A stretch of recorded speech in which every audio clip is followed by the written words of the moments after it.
हाँ, तो हमने द्रव्यमान, समय और दूरी का रेंज के बारे में बात की और इनको छोटी से छोटी और बड़ी से बड़ी दूरी, समय और द्रव्यमान को कैसे नापा जाता है उस बारे में बात की।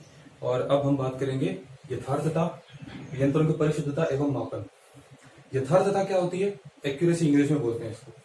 यथार्थता यानी एक्यूरेसी। यंत्रों की परिशुद्धता, इसको कहते हैं कैलिब्रेशन। ठीक है। एक्यूरेसी, यथार्थता मतलब कि जो उसकी एब्सोल्यूट इकाई है, यानी कि मान लो कि किसी फुट की लंबाई 1 मीटर है, तो पूरी पूरी 1 मीटर है, 1.0234 नहीं है। तो हमारे नापने में उसकी लंबाई आई 1.012 मीटर, लेकिन उसकी असली लंबाई है 1 मीटर। तो 1 मीटर से कितना नजदीक हमने उसको नाप लिया, वो उसकी एक्यूरेसी हो गई, यानी कि वास्तविक मान के कितना नजदीक है, वो हो गई यथार्थता।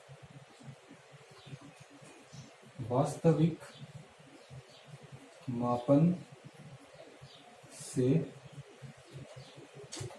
कितना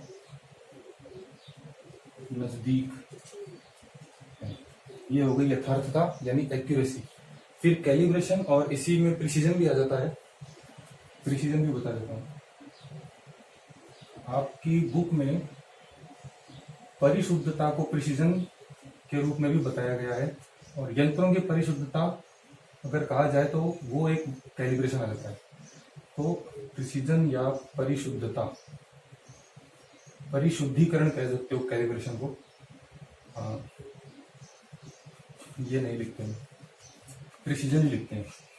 प्रिसीजन का मतलब है कि कोई यंत्र किसी इकाई को बार बार अगर उसको नापा जाए तो उसमें गड़बड़ी नहीं देता है। जैसे कि मान लो कि एक मीटर की फुट को नापने के लिए आपको मैंने कोई एक यंत्र दे दिया, मान लो कोई अजीब सा यंत्र है, बहुत बड़ा सा, आपको नापना है कि ये फुट 1 मीटर ही है या कम ज्यादा है। तो उस यंत्र ने आपके पास 7 स्केल हैं। पहली स्केल को उसने नापा 1.01 मीटर, दूसरी स्केल को उसने नापा 1.02 मीटर, तीसरी को नापा 1.009 मीटर, चौथी को नापा 0.15 मीटर, फिर नापा 1.16 मीटर। तो इस तरह से 1.1 1.2 के बीच में ये सातों स्केल को नाप रहा है। ठीक है, ये चेंज नहीं कर रहा है। तो ये आपका उपकरण प्रिसाइज है, ये यंत्र प्रिसाइज है, प्रिसीजन दे रहा है। ये अगर 1 फुट की स्केल को 1.5 फुट भी नापता है, मान लो कि ये नाप रहा है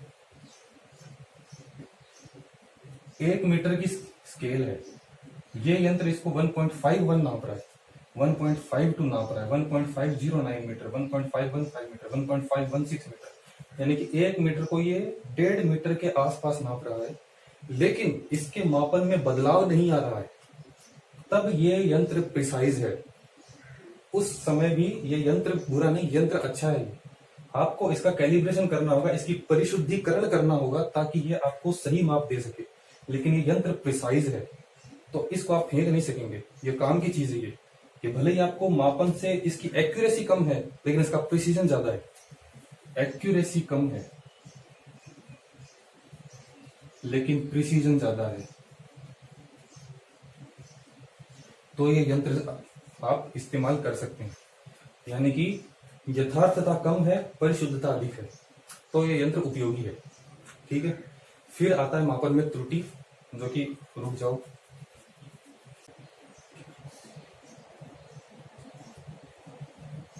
परिशुद्धता हिंदी में लिख देता हूं। राशि किस विभेदन सीमा तक नापी जा सकती है? विभेदन सीमा तक नापी जा सकती है, नापी जा सकती है। ठीक है। कोई राशि किस विभेदन सीमा तक नापी जा सकती है, ये उसकी परिशुद्धता का प्रमाण है। और कोई राशि वास्तविक मान के कितना नजदीक उसका रिजल्ट देती है, परिणाम देती है, ये उसकी यथार्थता है। अब आती है त्रुटियां। तो त्रुटियां 2 तरह की होती है, एक तो क्रमबद्ध त्रुटि, एक यादृच्छिक त्रुटि।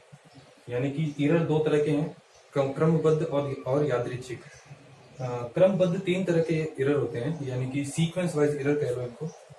यानी कि बता देता हूँ।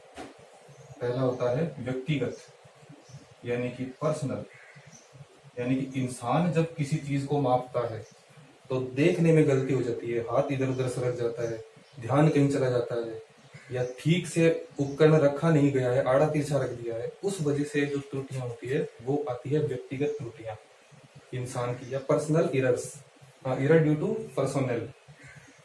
फिर यानी कि व्यक्ति ने जो त्रुटियां की, व्यक्तिगत त्रुटियां।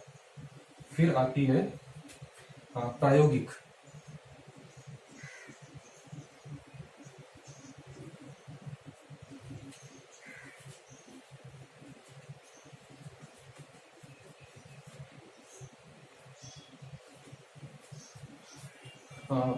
प्रायोगिक या कार्य विधि में होने वाली त्रुटियां, यानी कि आपको एक्सपेरिमेंट करने दे दिया प्रेशर नापने के लिए, यूट्यूब दे दी, यूट्यूब मैनोमीटर से प्रेशर नापा जाता है। अगर आपको नहीं पता तो आगे बता दिया जाएगा, पता है तो बहुत अच्छी बात है कि किसी चीज का प्रेशर नापने के लिए दे दिया और आपने प्रयोग में गलती कर दी, आपने अपैरेटस ठीक से नहीं लगाए, आपने स्केल आड़ी तिरछी लगा दी या यूट्यूब को उल्टा सीधा लगा दिया, तो उस वक्त जो प्रयोग में त्रुटियां हुई वो आपकी प्रायोगिक त्रुटियां हुई। ठीक है। और या फिर कार्य विधि अपूर्ण होने की वजह से प्रायोगिक त्रुटियां, या फिर आप कह लो कार्य विधि की अपूर्णता की वजह से त्रुटियां।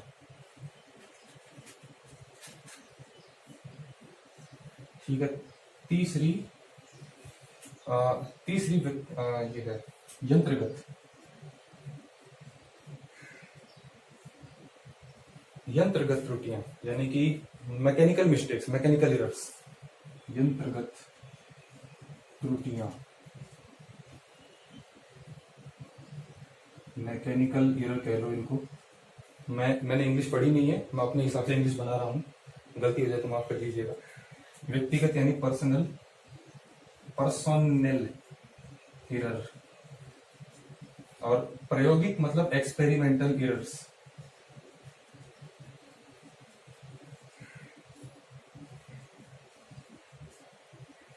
ठीक है। मैकेनिकल एरर्स यानी कि आपका यंत्र में ही गड़बड़ है। मैंने आपको स्केल दी नापने के लिए कि 1 मीटर है, 2 मीटर, कितना नापो, आपकी स्केल 1 मीटर को 1.5 मीटर नाप रही है, यानी गलती किसमें, आपकी स्केल में गलती है। अगर आपको प्रेशर के लिए आपको मैंने दे दिया मैनोमीटर, दे दिया बैरोमीटर, दे दिया यूट्यूब मैनोमीटर, दे दिया, आपका यंत्र ही गलत है। आपके यूट्यूब मैनोमीटर में मान लो हवा भर गई, पानी ज्यादा कम हो गया, पानी के अंदर कुछ मिलावट आ गई, वो कुछ आपको अलग रीडिंग देगा।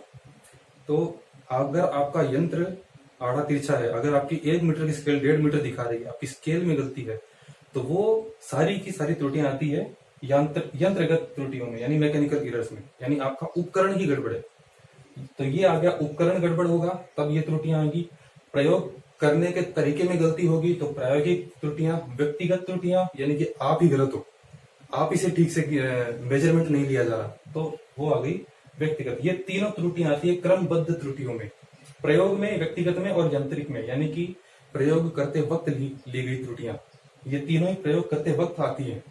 प्रयोग कर रहे हो तब आप व्यक्तिगत त्रुटियां करोगे या फिर आपके यंत्रों में गड़बड़ होगी, ये तीनों आती है क्रमबद्ध त्रुटियों में।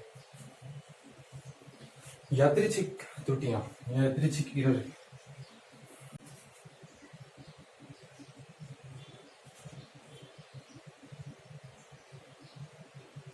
मापन में अनियमित रूप से, मापन में अनियमित रूप से या प्रायोगिक अवस्थाओं में, प्रायोगिक अवस्था में गड़बड़।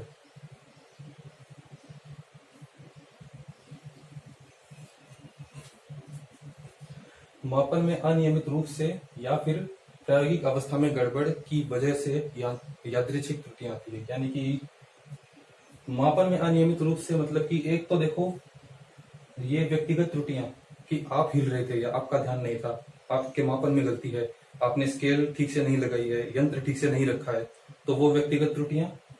और ये आ गई कि आपका प्रायोगिक अवस्थाएं गड़बड़ है, इस वजह से आपका यंत्र गड़बड़ हो गया और उस वजह से आपका मापन गलत हो गया, तब आती है यादृच्छिक त्रुटियां।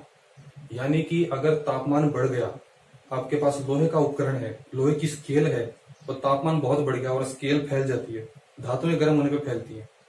आपको मैंने धातु का यंत्र दे दिया मापने के लिए, यंत्र का आकार बड़ा हो गया, किसी वजह से वो फैल गया और मापन में उसने आपको रीडिंग गलत दे दी, तो वो आ गया यादृच्छिक त्रुटियों में।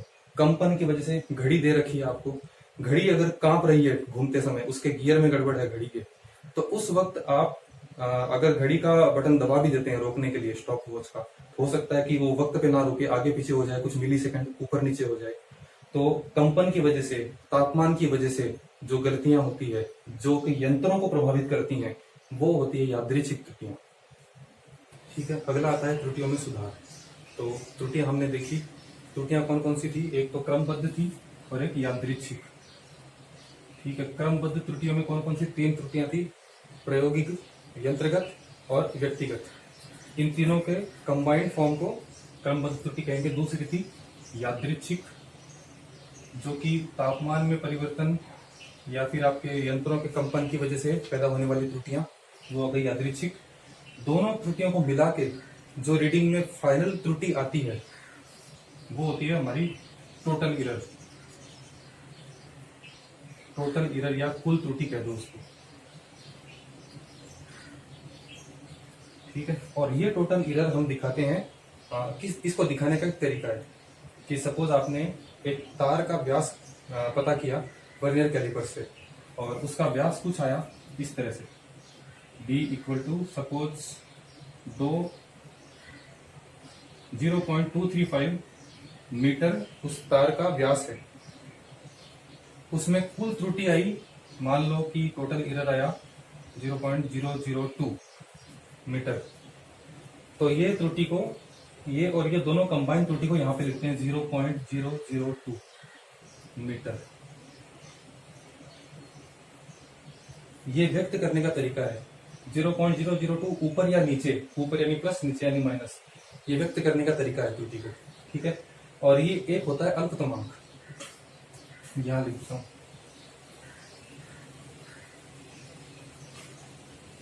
अल्पतमांक नाम से आपको समझ में आ रहा है, अल्प मतलब न्यून, सबसे छोटा।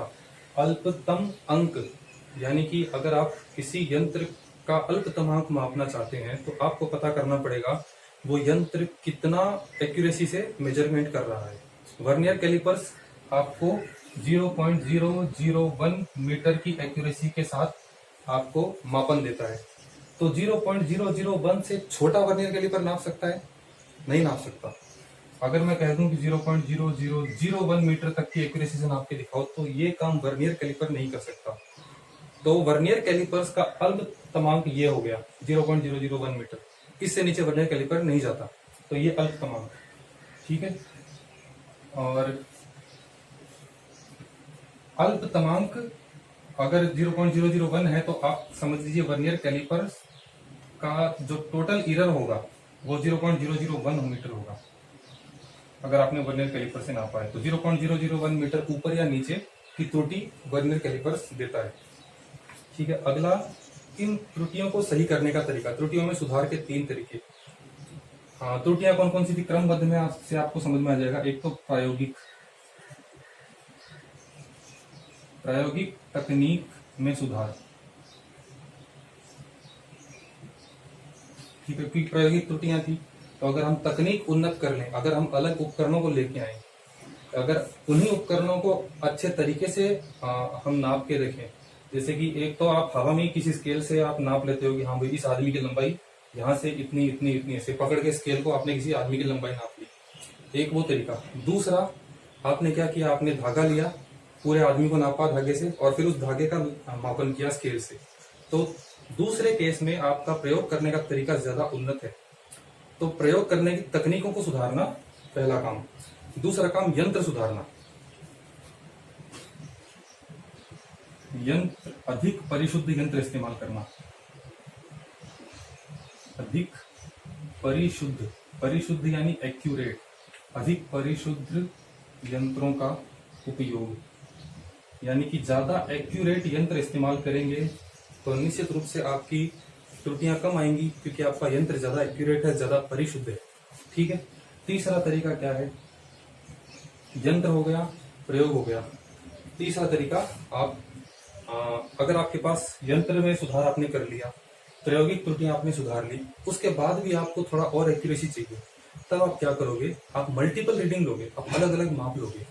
अगर आपको मैं एक तार है मान लो मेरे पास, इस तार का व्यास नापने के लिए दूं, डायमीटर नापने के लिए दे दूं आपको वर्नियर कैलिपर, तो आप इस तार का या तो यहां से नाप ले लो एक, और आप बता दो कि इतना नाप है, या फिर आप क्या करो, एक नाप यहां से लो, यहां से लो, यहां से, यहां से, यहां से, 5 बार आपने नाप लिया इसका, 5 बार आपने वर्नियर कैलिपर से तार को मापा और 500 का आपने माध्य निकाल लिया, 500 रीडिंग का मीन निकाल लिया। यानी कि एक बार एक्स लंबाई, दूसरी बार वाई लंबाई, तीसरी बार जेड लंबाई, डब्ल्यू लंबाई, यू लंबाई, सब लंबाइयां डिवाइड बाई 5, तो इनका जो माध्य निकला, आपने कहा कि ये माध्य ही इसका डायमीटर है, इसका व्यास है।